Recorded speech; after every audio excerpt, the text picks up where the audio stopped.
네, 우리 잠시 기도하겠습니다. 우리 예수님의 그 거친 십자가를 붙들고 주님 앞으로 나아가는 저희가 될 수 있도록 인도하여 주시옵소서. 우리 가슴속에 항상 예수님의 십자가, 예수님의 그 부활의 능력이 가슴에 새겨지고 그것을 중심으로 움직이고 사고하고 생각하며 기동하는 저희가 될 수 있도록 인도하여 주시고, 다른 세상의 어떤 것을 향하여 눈 돌리지 아니하며 구속한 주만 볼 수 있는 저희의 심령이 될 수 있도록 역사하여 주옵소서. 오늘 이 시간도 주님의 손에 의탁드리옵니다.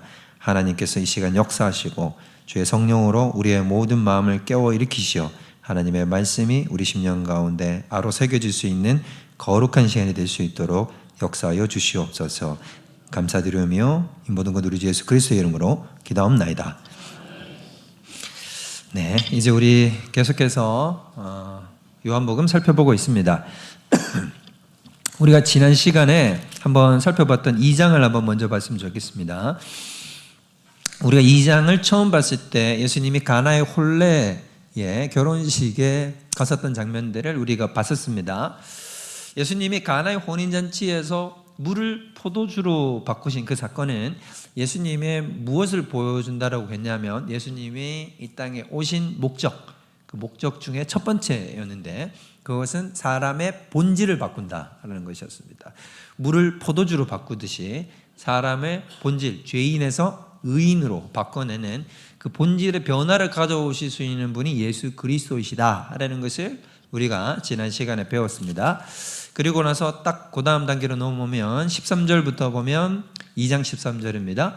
예수님께서 예루살렘에 가셔서 성전에 들어가셨죠. 그리고 성전 척결을 하시고 이 성전을 허물어라, 내가 사흘 만에 짓겠다라고 하시면서 예수님이 또 자신의 본질을 드러내셨어요. 그게 바로 뭐였냐면 예수님 자신이 사실 무엇이었다는 겁니까? 성전 그 자체이셨다라는 것이었고, 예수님이 성전이 되셔서 임마누엘 하심으로 우리 가운데 임하신 것이요, 더 나아가면 예수님이 그 성전 자체이신 동시에 우리가 그에게 접붙여져서 예수님이 모퉁이 돌이 되시고 또한 우리와 함께 이어져서 또한 우리가 무엇이 되는 것입니까? 성전이 지어져 가게 되는. 그래서 예수님이 오신 두 번째 이유는 성전이시자 우리를 다 함께 성전 삼아 주시려고 예수님께서 그렇게 오셨다라는 것을 우리 지난 시간에 배웠습니다. 오늘은 예수님이 예수님의 본질을 드러내는, 예수님이 이 땅에 오신 이유를 드러내는 세 번째 시간이 돼요. 그래서 지금 사도 요한이 굉장히 의도적으로 이 본문의 사건들을 배치하고 있다는 것을 우리가 캐치를 해야 된다는 것입니다. 계속해서 사도 요한이 얘기하고 싶은 건 뭐냐면, 지금 예수님이 오신 궁극적 목적, 그리고 예수님의 정체성에 대해서 자꾸 드러내려고 한다는 사실을 우리가 알아야 된다는 거지요. 그러면 오늘 본문을 통해서 예수님이 보여주려고 하는 예수님의 정체성은 뭔가? 오늘 한 인물이 등장을 합니다. 니고데모라는 사람이 등장을 하죠. 1절에 보면 3장 1절을 보겠습니다. 자, 우리 3장 1절 한번 다 같이 읽어보겠습니다. 시작.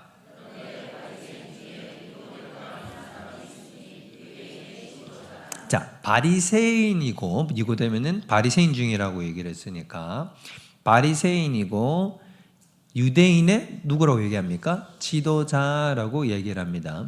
바리새인이라고 하는 사람들은 당시에 엄격한 율법을 중심으로 유대 민족의 해방을 위해서 굉장히 노력하던 사람들이었습니다. 바리새인의 탄생 배경이 어떠냐면, 바리새인들은 당시에 우리가 좀 오해하는 게 있는데, 바리새인은 당시 유대인들, 일반 평민들에게 지지를 받았을까요? 지지를 못 받았을까요?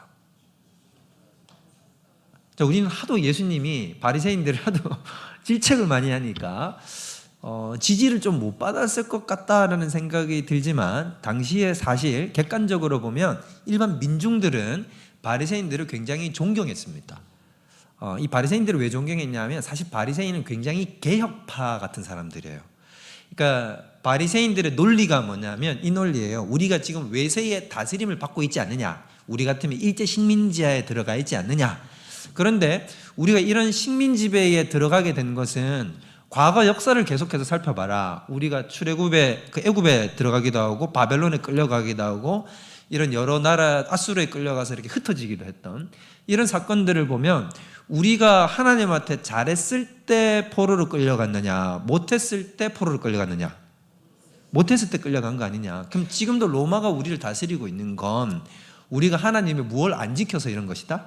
율법을 지키지 않아서 이런 거다. 그래서 우리가 이 모든 식민 치하에서 우리가 독립을 하려면 우리는 율법을 회복하는 운동, 신앙 회복 운동으로 다시 돌아가야 돼. 그래서 그 율법을 다시 우리는 되살리자, 율법을 지키자, 하나님만을 섬기자, 여기로 되돌아가고자 운동을 했던 사람들이 바로 바리새인들이라는 것입니다. 여러분, 뜻이 좋아요, 나빠요? 좋지요. 이 사람들은 당시에 많은 사람들로부터 굉장히 존경받는, 우리나라 같으면 어떤 사람들이냐면 일제식민 치하 때 독립투사 같은 사람들인 거예요. 그러니까 이 사람들은 굉장히 존경받는 사람들이었습니다.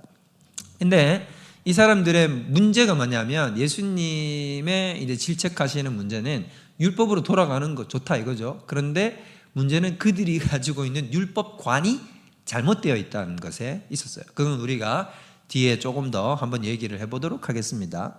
그 다음에 이 사람은 또 무엇의 한 사람이었냐면 유대인의 지도자라고 되어 있습니다. 여기 지도자라는 말은 뭐냐면 사내들인 공의회의 일원이다라는 건데요. 사내들인 공의회는 당시에 유대 지역 안에서 약 72명 정도, 70명 정도밖에 안 되는 굉장히 소수의 집단이에요. 그러면 이 사람들은 우리식으로 얘기하자면 이야기 굉장히 편한 건 뭐냐면 뭐라고 생각하면 되냐면 국회의원이라고 생각을 하면 됩니다.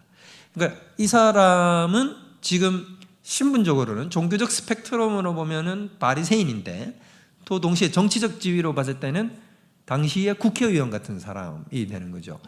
그러면 이 사람은 좀 겉으로 봤을 때 우리가 소위 말하는 스펙상 좋은 사람입니까? 나쁜 사람입니까? 매우 좋은 사람입니다. 그리고 대체적으로 당시에 바리새인이며 사내들인 공의회의 일원이 되려고 하면 부자여야 해요. 부자가 아니면 가입이 안 돼요. 그렇기 때문에 이 사람은 재물로도 풍족한 사람이고, 조금 더 나아갈까요? 바리새인들은 예수님을 좀 싫어했습니까? 좋아했습니까? 싫어했잖아요. 그러면 바리새인이 예수님을 찾아올 필요가 없죠. 근데 우리가 알다시피 지금 니고데모는 좋은 목적을 가지고 찾아왔거든요. 그럼 니고데모는 겸손한 사람인가요? 교만한 사람인가요? 겸손한 사람인 거죠. 그러니까 니고데모가 조금 이따 말씀드리겠지만 자기가 가지고 있던 어떤 하나의 큰 궁금증이 하나 있었어요. 그것을 예수님을 통해서 해결을 하려고 찾아온단 말이죠. 그래서 찾아올 때 밤에 찾아옵니다. 밤에 찾아오는 이유는 뭐냐면 누구의 눈에 띄지 않으려고. 그렇죠. 자기 동료들의 눈에 띄지 않으려고 하는 거예요. 그래서 이제 이 사람이 겸손하고 예수님을 봤을 때 바리새인들은 하나같이 예수님을 뭐라고 지칭했냐면 신성 모독자, 율법을 파괴하는 자라고 이렇게 생각을 했는데 니고데모는 적어도 예수님을 보는 시각이 달랐던 거예요. 저분은 하나님으로부터 온 자다라는 확신이 니고데모 속에서는 있었습니다. 그래서 저분이라면 내가 궁금해하는 것에 대한 답을 가르쳐 줄 수 있을 텐데 그럼에도 불구하고 동료 바리새인들에게는 이런 얘기를 못하고 자기 혼자 예수님을 찾아가려고 하니까 눈에 띄지 않는 야밤에 예수님을 어떻게 찾아오게 된 거죠. 그러면 니고데모가 정말로 궁금했던 건 뭘까요? 밤에 왜 예수님을 찾아왔을까요? 우리는 언뜻 생각하면 이 3장 전체가 거듭남에 대해서 이야기를 하잖아요. 그렇다 보니까 거듭남에 대해서 니고데모가 궁금했나? 이런 생각을 가지기가 쉬운데 실상은 뭐냐면 정답부터 가르쳐 드리고 우리가 쪼개서 들어가게 되면 니고데모가 정말로 궁금해하고 알고 싶었던 건 무엇이었냐면 하나님 나라였습니다. 무엇이라고요? 하나님 나라. 그러니까 지금 니고데모는 하나님 나라가 어떤 건지에 대한 궁금증이 아니에요. 니고데모는 자기 스스로 뭐라고 생각을 하고 있냐면 나는 하나님 나라가 어떤 건지는 이미 알고 있어. 근데 니고데모가 궁금한 건 하나님 나라가 도대체 언제 임하냐라는 것이었습니다. 근데 이게 착각 중에 착각이었다 이거야. 자기가 하나님 나라를 안다고 생각을 하는 거죠. 그래서 자기는 궁금한 게 그럼 도대체 그 하나님 나라는 언제 임합니까? 라고 생각을 했는데 ABC부터 싹 다 틀린 거예요. 이게 이제 문제인 거죠. 우리는 하나님 나라가 무엇이라고 배웠습니까? 우리 다 배웠는데 이제 여러분, 제가 자주 물어볼 거라 그랬죠? 처음에 이제 제가 여러분한테 말씀드렸을 때 하나님의 나라, 우리 창세기 할 때 있지 않습니까? 하나님의 나라 하면 하나님이 뭐 하시는 것? 그렇죠. 통치 다스림 맞습니다. 정확하게 알고 계시네요. 할렐루야입니다. 저를 안심시켜 주셨습니다. 그래서 하나님의 나라는 뭐냐면 하나님의 통치와 다스림 그 자체예요. 근데 요게 바리새인들이나 유대인들은 생각이 달랐어요. 하나님 나라를 뭐라고 생각했냐면 유대 민족이 확장되는 걸 뭐라고 생각했냐면 하나님 나라라고 생각을 했어요. 유대 민족이 힘을 얻는 로마 같은 나라가 돼가지고 모든 세상을 다스리는 그걸 뭐라고 생각했냐면 하나님 나라라고 생각을 했단 말이에요. 여기에 대한 오해가 있었던 거죠. 그러니까 왜 이 사람은 하나님 나라에 대해서 이렇게 궁금해하냐면 여러분 좀 약간 그 문화적 배경을 알아야 되는데 우리나라가 만약에 일제시대 때 같았으면 우리는 밤낮 소원이 뭐였습니까? 그때 통일이요?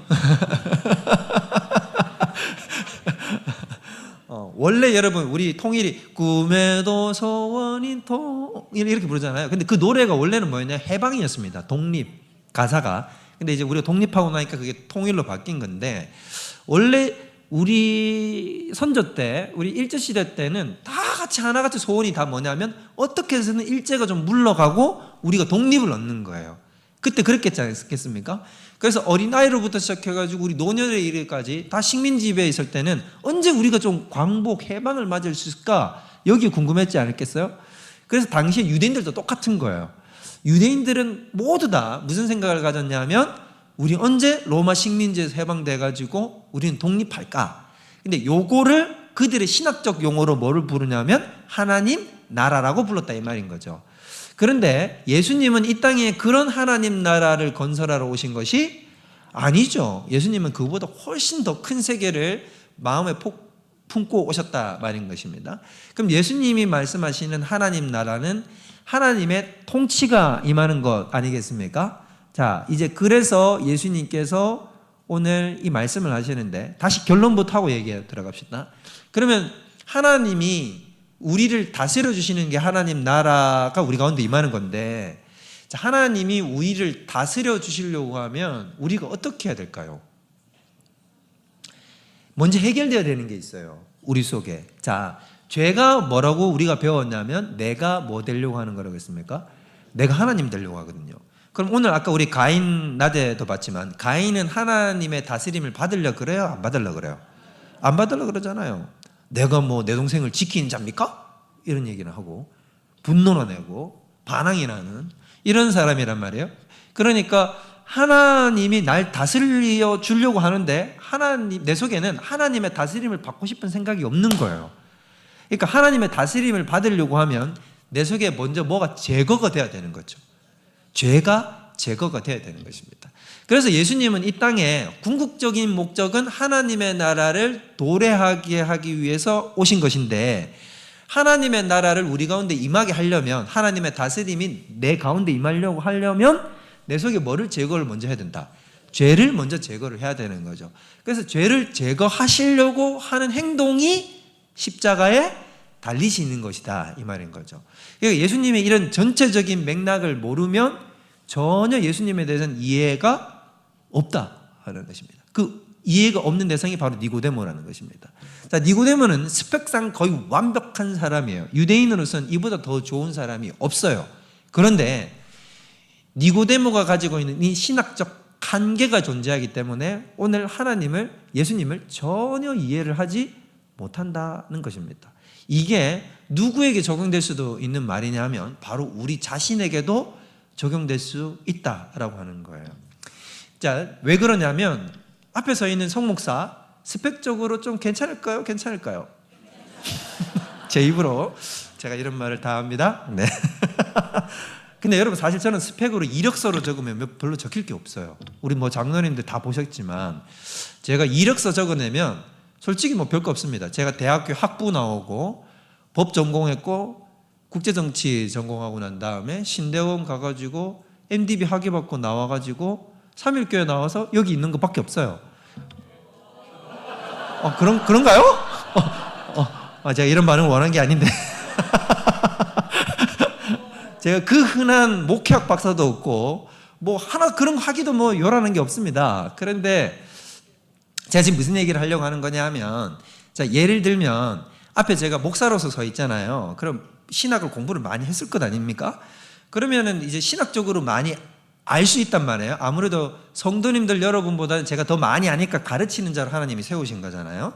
그럼 이렇게 세웠음에도 불구하고, 영적인 지도자임에도 불구하고, 저도 어떻게 될 가능성이 굉장히 높냐면, 내가 마치 다 안다라고 생각을 하고 있고, 근데 정작 하나님께서 나에게 계시를 가르쳐 주면 나는 그 하나님의 계시가 무슨 말인지를 도무지 못 알아들을 가능성도 있는 거예요. 그럼 그걸 어떻게 해야 극복이 되는가? 그게 어떻게 해야 극복이 될 수 있는가? 그게 이제 문제인 거죠. 핵심인 거죠. 결론적으로는 그 하나님을 아는 지식 가운데 도달을 하려면, 참되게 하나님을 아는 지식 가운데 도달을 하려면 반드시 우리에게 뭐가 요구되냐면 성령이 요구되는 거예요. 여러분, 하나님을 아는 거는 공부를 많이 한다고 하나님을 아는 게 아니에요. 공부를 많이 한다고 하나님을 아는 게 아닙니다. 공부는 많이 해야 돼요. 그런데 더 근본적으로 더 중요한 건 뭐냐면, 성령께서 우리의 마음을 어떻게 해줘야 될까요? 가르쳐줘야 돼요. 자, 우리 성령님이 이렇게, 예수님이 이 얘기를 하셨거든요. 내가 이제 떠나갈 거다.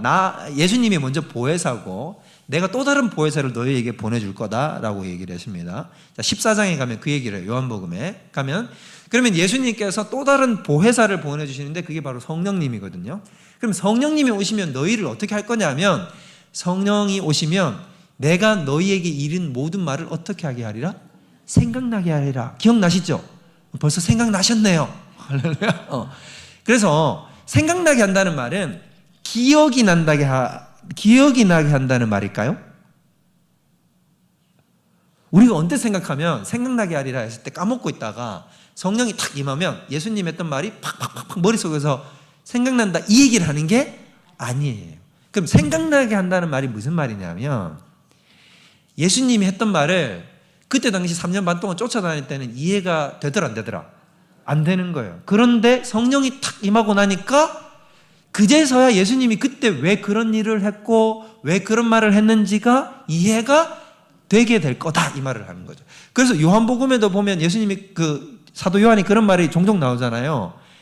우리가 방금 읽었던 2장에도 보면 성전 척결할 때 성전을 사모하는 열심히 나를 삼키리라고 했던 그 말이 바로 예수님의 이 마음을 뜻하는 거구나라는 게 이렇게 생각났다는 거죠. 그러니까 이런 식으로, 제가 무슨 말을 드리려고 하냐 하면, 성령은 어떤 영이시냐면, 여러분 잘 들으세요. 성령은 신학의 영이신 것입니다. 무슨 영이시라고요? 신학의 영. 그래서 성령이 임하셔야 우리는 말씀과 하나님에 대한 지식을 바르게 깨닫게 되는 거예요. 그래서 바른 신학에 도달을 할 수 있게 되고 하나님을 아는 지식 가운데 온전하게 도달을 할 수 있게 된다는 것입니다. 여기까지가 가는 게 전체 지금 요한복음이 이야기를 하려고 하는 거죠. 자, 그러면 니고데모가 얼마나 스펙적으로는 화려하고 완벽한데 영적으로는 무지한지가 오늘 드러나는 거죠. 그럼 여러분들 잘 봤을 때 니고데모는 뭐에 대해서 궁금했다고요? 하나님 나라. 그렇죠. 안 놓치고 잘 따라오고 계시네요. 할렐루야. 너무 좋아요. 자, 하나님 나라에서 궁금했잖아요. 그래서 2절에 보면 이제 뭐라고 얘기를 하냐면, 그가 밤에 예수께 와서 이르되 랍비여, 랍비 동그라미 쳐놓으세요. 그렇죠. 선생님이죠. 그럼 지금 이 니고데모는 예수님을 누구라고 생각하고 있다는 거예요? 이미 틀려먹었다, 이 말이에요. 이미 자기가 생각할 때 니고데모는 그나마 바리새인 중에서는 그래도 괜찮아서 예수님을 신성모독자라고 생각은 하지 않고 랍비라고 생각을 하지만, 그럼에도 불구하고 예수님을 아는 올바른 지식은 아니다라는 거, 이미 한계를 가지고 있다는 게 여기서 여실히 드러나요. 랍비여, 우리가 당신은 하나님께로부터 오신 선생인 줄 압니다. 알고 있습니다. 저는. 하나님 왜 그러냐면, 하나님이 함께 하시지 않으면 당신 행하시는 이 표적을, 물을 포도주로 만든다든지 막 죽은 자를 살린다든지 소경의 눈을 밝히는 이런 일을 할 수가 없음입니다. 이렇게 얘기했단 말이에요. 그러면 이거는 지금 뭘 하고 있는 걸까요? 니고데모가 지금 예수님한테 뭐 하고 있는 거죠? 여러분, 우리가 궁금한 게 있어서 바로 가서 대뜸 팍 묻습니까? 여러분이 지금 궁금한 게 있으면 제가 목양실에 앉아 있으면 똑똑 얼마나 여러분들 두근두근거리면서 찾아오시겠어요. 목사님한테 내가 이거 묻는다고. 그럼 그냥 들어오세요 하고 여러분 들어왔어요. 그러면 여러분이 딱 들어오자마자 목사님 하나님 나라가 뭐예요? 이러겠어요? 이러지 않잖아요. 보통 여러분들이 먼저 뭔가 이렇게 서론을 해야겠죠. 목사님 설교를 들으니까 제가 너무 은혜를 많이 받아가지고 요즘 너무 행복해요 막 이러면서 그러다가 뭐라 그러겠어요? 제가 성경을 읽다가 궁금한 게 있어서 목사님 찾아왔어요. 이렇게 아니에요. 지금 니고데모가 지금 뭘 하는 거냐면 예수님한테 소위 립 서비스를 하고 있는 거예요. 아유 우리 예수님 제가 알죠? 우리 작으시죠? 그러면서 근데 마음속은 지금 뭐 묻고 싶은 거예요? 하나님의 나라가 언제 임하는지를 묻고 싶은 건데, 근데 하나님은 이미 니고데모가 밤에 딱 찾아올 때부터 니고데모의 마음을 안다 모른다 다 꿰뚫어 보거든요. 그래서 예수님이 딱 뭐라면 중간에 말을 끊어버려. 딱 끊고는 뭐라 그러냐면 됐고 나는 본론부터 얘기한다 이거예요. 그래서 딱 뭐라 해요? 3절 예수께서 대답하여 이르시되 진실로 진실로 네게 이르노니 사람이 거듭나지 아니하면 하나님 나라를 볼 수 없느니라. 이게 갑자기 니고데모 입장에서는 너무 충격적으로 들리는 거죠. 난 지금 언제 임하는가 물었는데, 근데 지금 예수님이 뭐라 그랬냐면 내가 진짜로 내가 너한테 얘기한다. 근데 사람이 다시 태어나지 않으면, 이 거듭남이라고 되어 있지만 이걸 우리식으로 얘기하면 다시 태어나지 않으면 하나님 나라에 못 들어간다 라고 얘기를 했어요. 이게 왜 충격적이냐면 당시 유대인들은 다 어디에 자동으로 들어간다고 생각했을까요? 하나님 나라에 자동으로 들어간다고 생각했어요. 왜냐하면 자기들은 누구 자손이니까? 아브라함 자손이니까. 그리고 아까 하나님 나라의 정의를 이스라엘이 이렇게 부응하는 거잖아요. 이렇게 잘 되는 거니까 나는 당연히 이스라엘 사람인데, 그리고 하나님 나라 백성인데 뭔 내가 하나님 나라 백성이 되어야 된단 말이냐. 난 이미 하나님 나라 백성인데, 여기서부터 이미 틀려버리는 거죠. 예수님이 얘기하시는 하나님 나라는 하나님의 지배와 다스림 속으로 들어가야 되기 때문에 여기에는 인종이 상관이 있다 없다? 없어요. 이 도식이 안 깨지는 거예요. 유대인들은 누구만 선민이라고 생각하냐면 자기들만 딱 선민이라고 생각하고 아브라함의 혈통이 있어야 되고 할례를 받아야 된다고 생각하는 거예요. 예수님은 이 도식을 깡그리 깨버리는 것입니다. 그게 아니다. 하나님의 원래 의도는 그게 아니야. 그럼 그게 아니라 뭐냐면 하나님의 영적 다스림을 수용하는 사람은 하나님 나라 백성이고 아니면 하나님 나라 백성이 아닌 거다라고 지금 이야기하고 계신 거다 이 말인 거죠. 그러니까 이게 지금 니고데모의 입장에서는 머리가 너무너무 혼란스러운 거죠. 근데 되는 방법은 더 혼란스러워요. 되는 방법이 어떻게 된다고 얘기를 했어요? 다시 태어나야 된다고 얘기를 하니까 갑자기 또 뭘 그런 거죠? 어떻게 또 태어나야 되나? 이 생각을 하는 거죠. 그래서 니고데모가 일단 하나부터 해결하려고 4절에 보면 뭐라고 얘기를 합니까? 4절 다 같이 읽어볼까요? 시작. 두 번째 모태에 들어갔다가 날 수 있사옵나이까? 그러면 니고데모는 지금 다시 태어난다는 말을 영적으로 해석을 하고 있어요? 육적으로 해석을 하고 있어요? 그렇죠. 철저히 육신의 생각을 가지고 있는 거죠. 그렇다는 얘기는 니고데모는 영적인 지식이 있을까요? 없을까요? 없어요. 여기에 중요한 문제점이 보인다는 거죠. 이렇게 공부를 많이 하고 이렇게 성경을 알고, 여러분 바리새인인데 지도자 정도 될 줄 알면 성경을 어느 정도 아는 건지 아십니까? 성경을 문자 그대로 달달 외워요. 이제 이때는 신약 성경이 없으니까 지금 우리가 66권이지만 구약 성경 몇 권이십니까? 이러지 마시고 외우기 쉽잖아요. 3, 9, 27 해가지고 두 개 합하면 66권이니까 구약은 39권이거든요. 근데 구약 39권을 바리새인 정도 되면 어떻게 하냐면 다 외웁니다. 근데 어느 정도 외우냐면 구두점을 찍을 수 있을 정도로, 심표, 마침표를 찍을 수 있을 정도로, 어디에 찍힌다는 것까지 다 한다는 정도로 외울 수 있어요. 이게 왜 그런 거냐면 지금도 유대인 가운데 이제 그 철저한 유대인들은 아이가 5살만 넘어가면 뭘 외우기 시작하냐면, 옛날에는 우리 여러분 뭐 외웠습니까? 우리 아마 장로님들도 혹시 그러신 분 계실지 모르겠는데 천자문 외웠잖아요. 그죠? 장로님들 안 그러셨어요? 여러분 아니셨어요? 저는 제 초등학교 다닐 때 제 초등학교 동창들이 천자문을 다 외워서 온 애들이 있더라고요. 제가 깜짝 놀랐었거든요. 저는 한글 깨쳐서 갔다고 이러고 탁 갔는데 저희 초등학교 1학년 입학하니까 애들이 천자문을 다 외웠다는 거예요. 그래서 내가 너무 깜짝 놀라서 그랬는데, 하여튼 우리가 천자문 외우듯이, 훈장님한테 배우듯이 지금도 유대 아이들은 5살만 넘어가면 뭐 배우냐면 모세 오경을 배우는데 모세 오경을 딸딸딸딸 외웁니다. 근데 그러면 그건 어린애 정도, 기본 기초교육을 하면 모세 오경을 외우고 공부하는 정도고, 바리새인 유대인의 지도자가 될 정도면 어떻게 하냐면 성경을 어떻게 한다고요? 39권을 다 외워요. 그래서 구약 성경에는 원래 뭐가 없었냐면 자음만 있고 모음이 없었어요. 모음이 없거든요. 모음이라는 게 뭐냐면 우리는 가나 다라 하면 기역하고 아가 붙잖아요. 예를 들면 안녕하십니까 이러면 아하고 아 붙고 밑에 니은 붙고 이렇잖아요. 만약에 이응, 니은 이렇게 하면 여러분 읽을 수 있어? 못 읽어요? 근데 유대인들은 읽어요. 그냥. 왜냐면 뭐 하고 있으니까? 딸딸딸 외우고 있으니까. 모음이 필요가 없어요. 근데 이 사람들은 성경을 달달달달 외우고 다 알고 있음에도 불구하고 누구를 모르고 있냐면, 어떤 지식에는 도달을 못하냐면 영적인 지식에는 전혀 무지한 거죠. 이게 우리일 수도 있다는 거예요. 근데 여기 잘 보면 보세요. 그러니까 어떻게 그럼 두 번째 태어났다가 들어갈 수 있습니까? 하는 거 철저히 육적으로 이해하는 거죠. 그래서 예수님 뭐라 그러냐면 5절에 진실로 진실로 너에게 이르노니 사람이 물과 성령으로 나지 않으면 하나님 나라에 들어갈 수가 없다. 6절 육으로 난 것은 육이요 영으로 난 것은 영이니 내가 너에게 거듭나야겠다는 말을 놀랍게 여기지 말라. 이 말을 한마디로 압축해서 얘기하면 지금 거듭나는 건 육체가 거듭난다는 것이냐 영이 거듭난다는 것이냐. 영이 거듭난다고 내가 지금 너에게 이야기를 하고 있는 것이다 라는 거예요.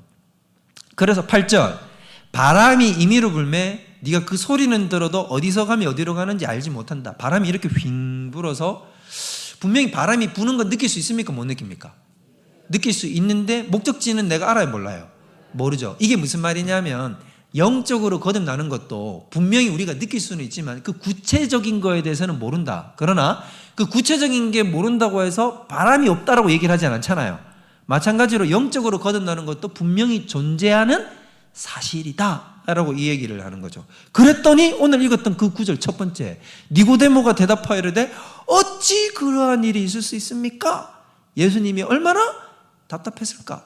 이렇게 물어야 되는 게 아니라 어떻게 하냐면 예수님이 이렇게 묻고 싶은 거죠. 어찌 그런 일이 있을 수 있습니까? 라고 물어야 되는 게 아니라 네가 어찌 그걸 모르냐? 예수님은 그 대답을 하고 싶은 거예요. 그래서 10절에 보면 너는 이스라엘의 무엇인데 선생인데 이러한 것을 알지 못하느냐?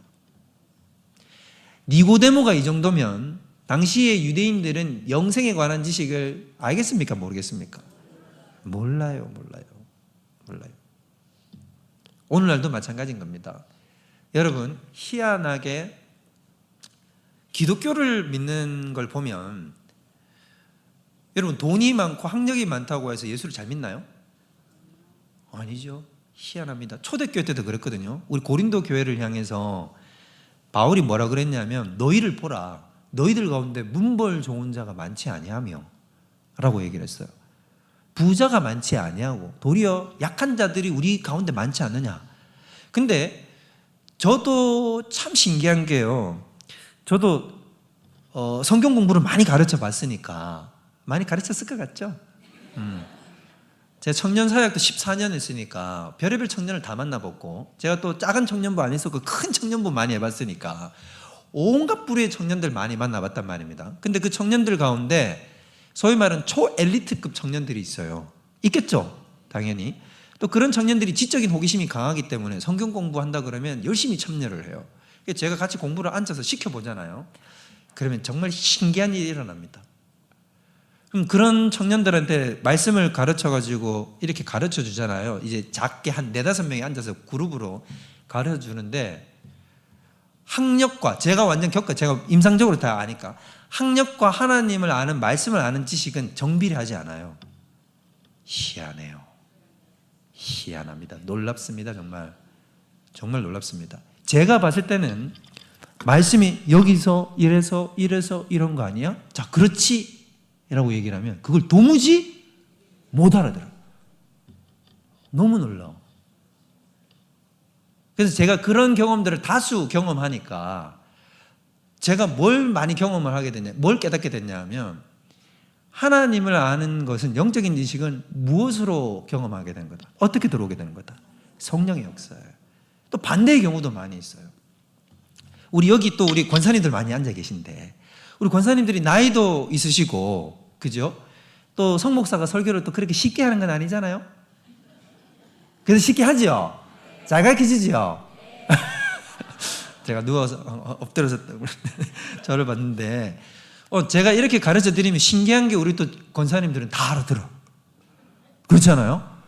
권사님들하고 얘기하면 권사님들이 막 그런 아주 깊은 교육을 받지도 않으셨는데 말씀을 하고 하면, 이렇게 하면요, 신기한 건 또 그걸 또 딱딱 알아들어요. 또 신기하단 말이에요. 이게 왜 그런 거냐면, 하나님을 아는 지식은 철저히 성령을 통해서 임하게 되는 것이기 때문이라는 것입니다. 그래서 성령의 역사가 없으니까 니고데모 같이 아무리 뛰어난 사람이라도 하나님의 말씀을 알아들을 수가 없어요. 절대 안 됩니다. 그래서 고린도전서 2장을 한번 잘 보세요. 한번 여기 표시해 두고 2장 가보겠습니다. 고린도전서 2장. 제가 자주 보여드리는데, 자, 고린도전서 2장 거기 10절. 고린도전서 2장 10절부터 보겠습니다. 자, 2장 10절 찾으셨죠? 자, 거기 보면 이렇게 나옵니다. 오직 하나님의 성령으로 이것을 우리에게 보이셨으니 성령은 모든 것, 곧 하나님의 깊은 것까지도 어떻게 하시는 분이다? 통달하시는 분. 깊은 것까지도 다 이걸 다 길어내셔서 우리에게 가르쳐 주실 수 있는 분이다. 사람의 일을 사람의 속에 있는 영 외에는 누가 알겠느냐? 이와 같이 하나님의 일도 하나님의 영 외에는 아무도 모른다. 우리가 세상의 영을 안 받았고 우리는 오직 하나님으로부터 온 영을 받았으니, 하나님으로부터 온 영이 뭐죠? 성령. 우리는 성령을 받았으니 이는 우리로 하여금 하나님께서 우리에게 은혜로 주신 것들을 어떻게 알게 하려 하는 것이다. 그래서 하나님이 우리에게 은혜로 준 것도 성령이 아니면 깨달을 수가 없어요. 그래서 성령을 받아야 우리가 뭘 깨닫게 되냐면 비로소 하나님의 은혜도 깨닫게 돼요. 그래서 성령을 받아야 이게 정말로 날 위해서 하나님이 이렇게 어마무시한 일을 행하셨구나라는 사실을 탐복하게 되고 감탄하게 되고, 그래서 찬양하게 되고 감사하게 된다 이 말이에요. 자, 그래서 13절 다 같이 읽어보겠습니다. 시작.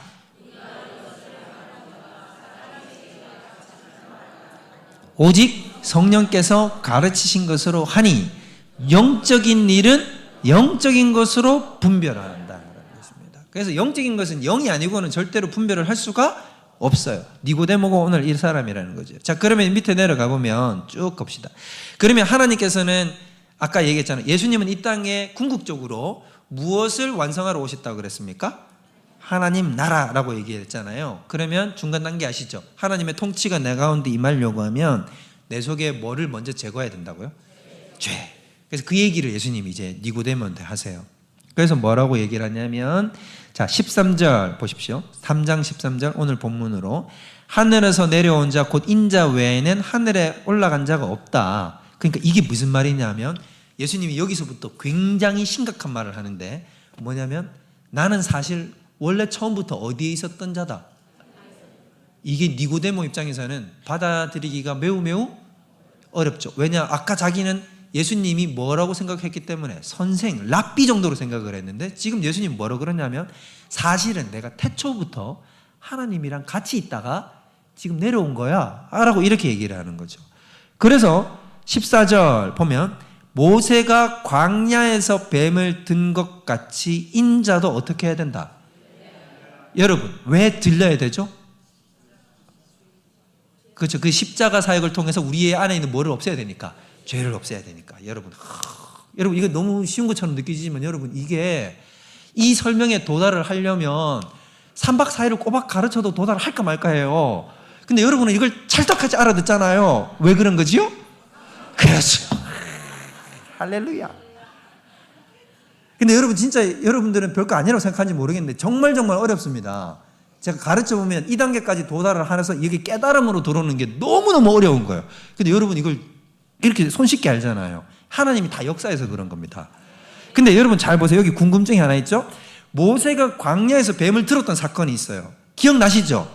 불뱀에 다 물려 죽고 있는데 하나님이 갑자기 뭘 만들으라고 그러냐면 장대에다가 이 구리로 가지고 이렇게 불뱀을 형상을 만들어 가지고 그 걸어라 그러잖아요. 그리고 이걸 탁 이렇게 올렸는데 그걸 쳐다보는 사람은 다 어떻게 됩니까? 나났고. 근데 거기에 죽었던 사람이 있어요, 없어요? 신기한 거는 보면 사는데도 안 쳐다보는 사람이 있다는 거예요. 놀랍지 않습니까? 쳐다보기만 하면 사는데 이걸 고개를 안 들여서 안 보는. 놀라운 일이죠. 이것도 조금 이따 설명드릴 건데. 그러면 여러분, 장대에다가 뱀을 드는 건 뭘 상징하는 걸까요? 십자가잖아요. 그럼 십자가에 누가 달렸어요? 예수님 달렸잖아요. 그럼 예수님이 뱀이네? 맞잖아요. 그럼 뭐예요? 이게 해석이 안 되는 거죠. 근데 여러분 이제 이것도 이제 우리 성령님을 통해서 이제 딱 꿰뚫어 봐야 되는 거죠. 잘 생각해보면, 곰곰이 생각해보면. 자, 예수님이 십자가에 달릴 때, 장대는 십자가를 상징하는 것이고, 그러면 거기에 지금 뱀이 달렸단 말이에요. 그러면 잘 보십시다. 자, 예수님이 십자가에 올라가셨잖아요. 그럼 십자가 올라가셨을 때 자기 혼자 올라가신 것이 아니라 누구의 죄를 다 짊어지고 올라가셨습니까? 모든 사망 권세를 다 지고 올라갔단 말이에요. 죄의 권세, 그 죄의 본질 자체를 몸에다가 지니고 어떻게 했냐면 올라가셨단 말이죠. 딱 가시고 나서 거기서 죽으셨어요? 안 죽으셨어요? 죽었죠. 십자가의 못을 딱 박히는 거예요. 그러면 예수님이 십자가에 못 박힐 때 예수님도 십자가에 못 박히고 우리의 죄도 같이 못 박혔겠죠. 그런데 예수님이 거기서 어떻게 하셨습니까? 부활을 했죠. 그러면 십자가에서 내려오시고 예수님은 부활하셔서 우리 구원자가 돼버리셨단 말이에요. 그러면 거기 십자가에는 딱 지금 뭐만 남았죠? 죄만 남은 거죠. 그럼 십자가에서 실제로 완전히 죽어서 멸망해버린 것은 누구인 것입니까? 죄가 멸망한 것이죠. 이해되십니까? 그 머리털이 이쯤 되면 쭈뼛쭈뼛 서야 되는데. 이게 무슨 말이냐? 그럼 모세가 장대를 들어서 그 위에는 그럼 뭐가 달렸었어요? 뱀이 달렸다는 것은 결국 나중에 이 땅에 메시아가 와서 누구의 권세를 죽여버릴 것이다. 뱀의 권세, 즉 사탄의 권세, 사망의 권세, 죄의 권세가 결국엔 죽게 될 것이라는 것을 보여주는 거죠. 그리고 실제로 십자가에서는 이제 누구가 완전히 소멸되어 버린 것입니까? 죄의 권세가 소멸되어 버린 것이죠. 그래서 예수님은, 여러분 엄격하게 얘기하면 예수님은 지금 십자가에 달려있는 채로 묘사를 하면 안 돼요. 예수님은 지금 십자가에서 내려오셨어요. 그리고 부활하셨어요. 그렇기 때문에 이미 승리하셨다는 말이에요. 그래서 저 십자가에는 지금 이제 누가 달려서 완전히 죽여버린 것입니까? 우리 죄의 권세, 사망의 권세가 죽어버렸다는 것이.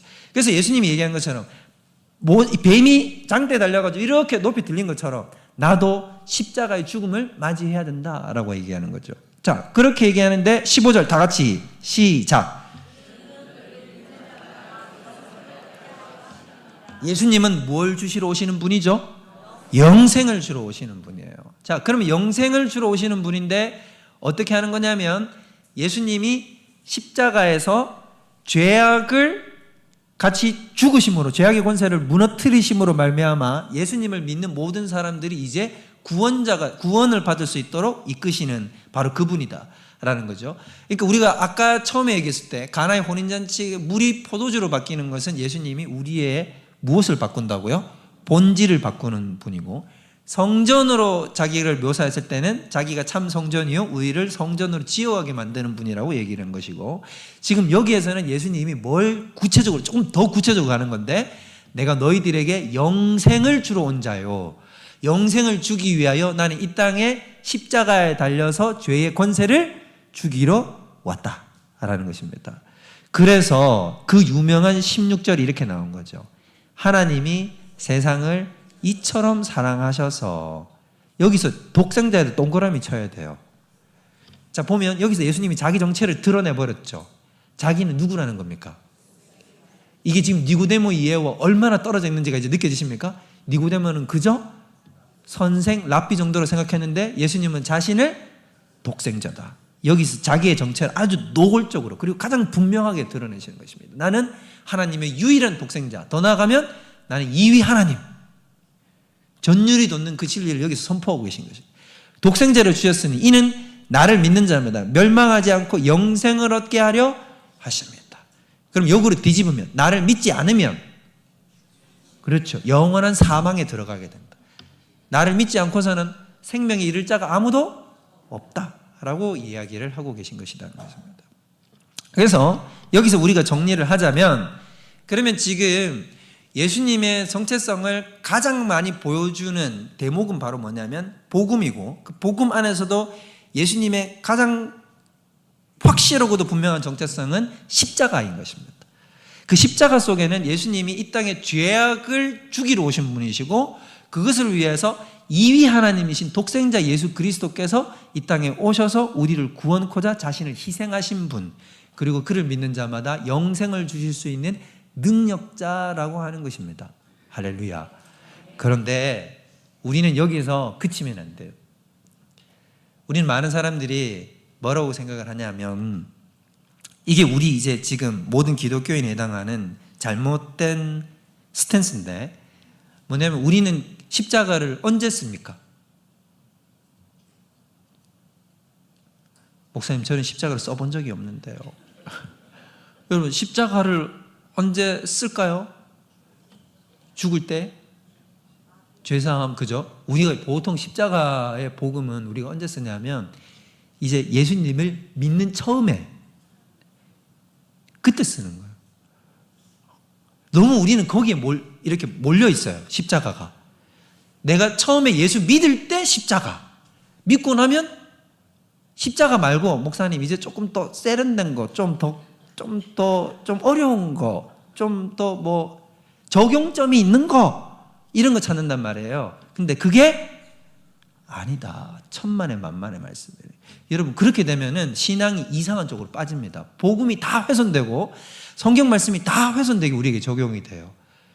결론부터 말씀드리면 딱 뭐냐면, 우리의 시작도 십자가요, 우리의 마침도 십자가요, 우리 삶의 모든 순간이 다 십자가인 것입니다. 그래서 우리는 무엇을 날마다 붙드는 삶을 살아야 되냐면 그 거친 십자가를 붙드는 삶을 살아야 되는 것입니다. 할렐루야. 이게 부름받은 자의 삶의 모습이라는 것입니다.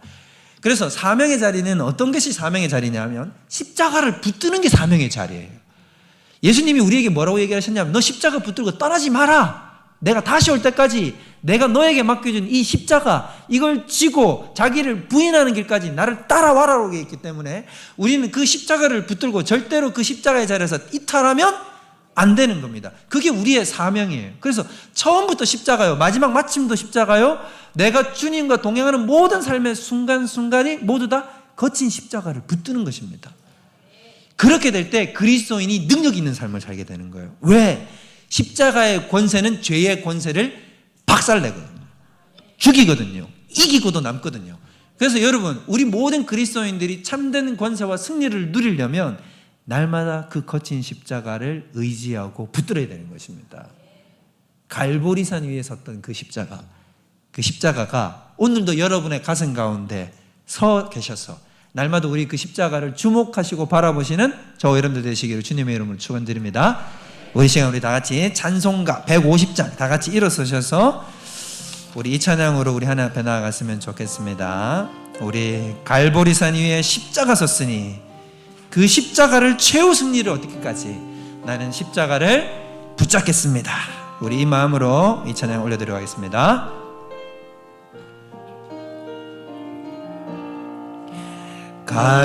갈보리산 위에 십자가 섰으니 주가 고난을 당한 표라.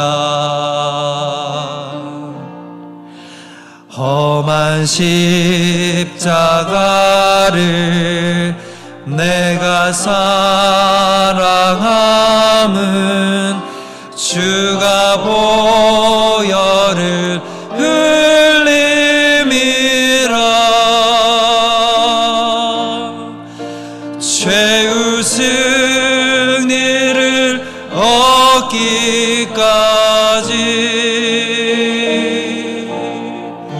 주의 십자가 살아나리.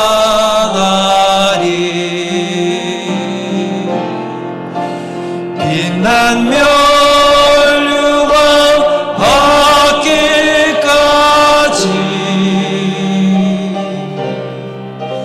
험한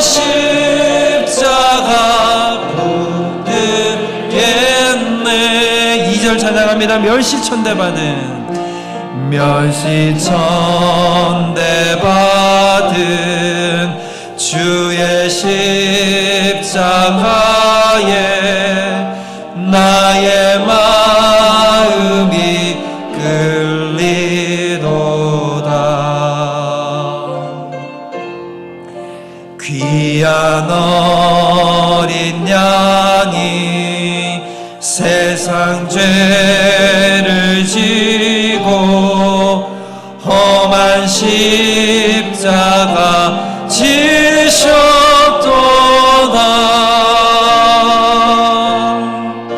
죄의 승리를 얻기까지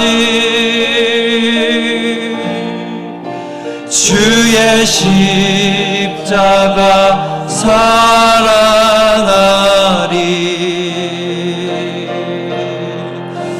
빛난 멸류관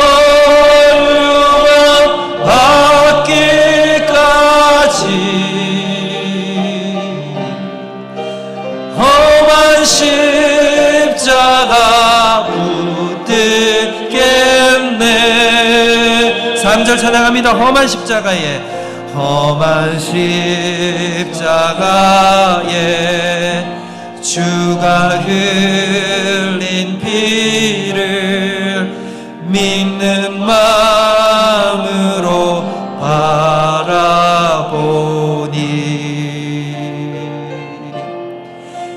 나를 용서하고 내 죄 사하시려 주가 흘리신 보혈이라.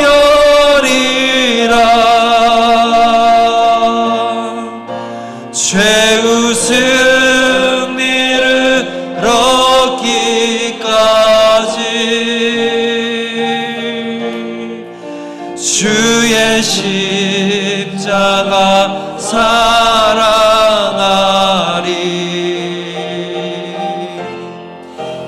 빛난 멸류관 받기까지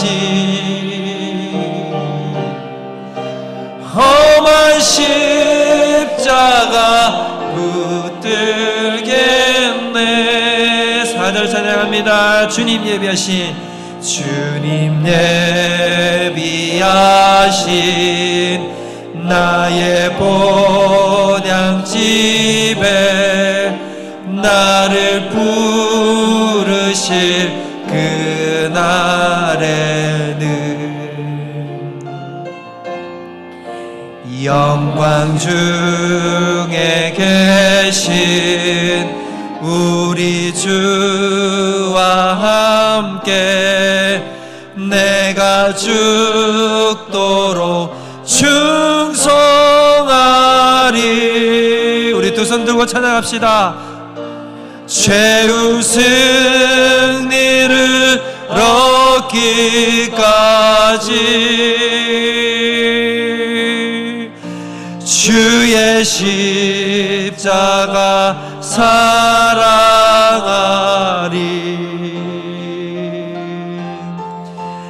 험한 멸류관 받기까지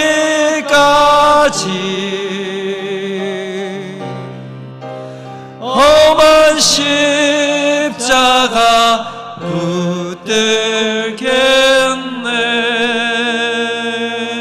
할렐루야. 하나님 아버지, 우리 처음에 예수 그리스도를 믿는 믿음으로 그 십자가를 바라보고 우리가 참된 생명과 구원을 얻어서 이 자리에 왔습니다. 주님, 내가 살아 숨쉬며 기도하며 살아가는 순간순간마다 주님의 십자가를 잊지 아니하는 저희들 될 수 있도록 인도하여 주옵소서. 기쁠 때도 주님의 십자가를 붙들고 기뻐하게 하시고, 슬플 때도 주의 십자가를 붙들고 눈물을 흘리게 하여 주옵시고, 근심될 때도 십자가 앞에 나의 근심을 내어 던지며, 두려울 때도 아플 때도 괴로울 때도 그 모든 순간들 오직 그 거친 십자가를 붙들어 예수님의 보혈이 나의 정수리부터 나의 발끝까지 흘러넘치도록 주여 인도하여 주시옵소서. 우리 모든 하나님의 백성들이 여기 있습니다. 주님 앞에 그 거친 십자가를 붙들겠다고 했습니다. 빛난 면류관을 얻는 그 최후의 승리까지 우리는 십자가만을 붙들고 나아가도록 인도하여 주시옵소서. 감사드리오며 이 모든 것 우리 주 예수 그리스도의 이름으로 기도하옵나이다. 아멘. 이제는 우리 구주 예수 그리스도의 은혜와 하나님 아버지의 그 무한하신 사랑과 성령님의 위로교통 충만한 인도 보호하시는 역사가 그 거친 십자가를 주님 다시 오시는 그날까지 붙들고 나가기로 다짐하는 우리 모든 하나님의 백성들 머리 위에 이제로부터 영원토록 함께 있을지어다. 아멘.